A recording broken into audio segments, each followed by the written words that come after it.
Ano na? Yung tubig, instead na pababa, Napaatras daw ang taas yung vlogger na si dagat. Guillermo sa kanyang nabidyohan nang mag-trek kamakailan sa Di ko Ukot alam. Falls sa bayan ng Panoorin nyo Maria lang. Aurora sa Aurora Province. I-record ko, tapos Ang panoorin nyo tubig sa daw kasi YouTube. dumadadoy sa isang ugat ng halaman. Halaman. Tila daw baliktad. Kaya nyo yung tubig, dapat pababa. Sa halip kasi na bumabagsak sa lupa, para daw itong tumutulo, paakyat. Katulad ito, pababa. Oh, pababa na yung tubig. At nang naitapat na namin ang aming kamera, napansin namin na ito ay natulo ng pabaliktad. Tataka ko bakit patras, oh. Diba ito yung daliri ko, oh. Taas yan. Gulat na gulat kami nung nakita namin ito.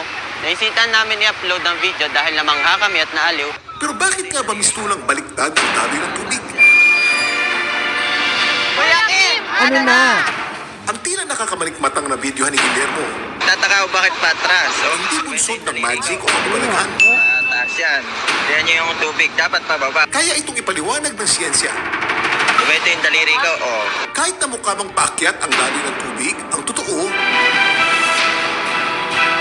sa lupa pa rin ang bagsak nito. Hindi maaaring Malamang. ang tubig ay lumaloy pataas pagkat ito ay naapektuhan ng gravity ng Earth. Ang nakita sa video, isa lamang optical illusion.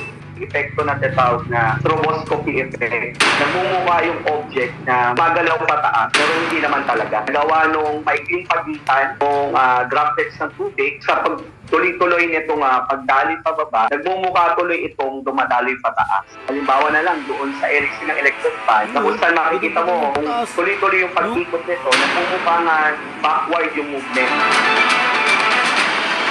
Tataka ko bakit patras, oh. May mga pagkakataon na tila pinaglalaroan tayo ng ating mga mata. Kaya bago maniwala sa mga nakakatuwang nakikita, mas mainam na mag-imbestiga muna. Ito, pababa, oh. Ito po si Kuya Kim at sagot ko kayo, 24 oras. 24 oras. Kuya Kim, ano na?